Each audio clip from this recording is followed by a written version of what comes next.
Dunyodagi eng kuchli smartfon qaysi deb tanlashga endi hojat yo'q. Hozir men sizlarga AnTuTu reytingi bo'yicha dunyodagi eng kuchli top 10 ta smartfonni aytib o'taman. Ushbu ro'yxatga Samsung hamda Apple'ning bironta ham smartfoni kirmagan. Qiziq bo'ldimi? Videoni oxirigacha ko'ringlar. 10-o'rin Redmi K90 Pro Max smartfoni, 9-o'rinda Oppo Find X9, 8-o'rinda esa Oppodan yana bir Find X9 Pro modeli. 7-o'rin Nubia Red Magic 11 Pro Plus smartfoni, 6-o'rinda esa Realme GT8 Pro. 5 hamda 4-o'rinlarni Vivoning 2 modeli IQ15 hamda X300 Pro egallagan.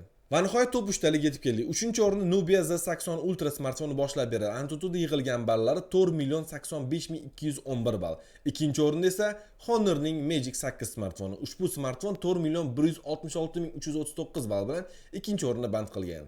Va nihoyat 1-o'rinda Xiaomi ham emas, Samsung ham emas, Apple ham emas, Honor'ning yana bir kuchli smartfoni, Honor Magic 8 Pro smartfoni. Ushbu smartfon AnTuTu'da 4,288,382 ball bilan mutlaq yetakchilik qilib kelmoqda.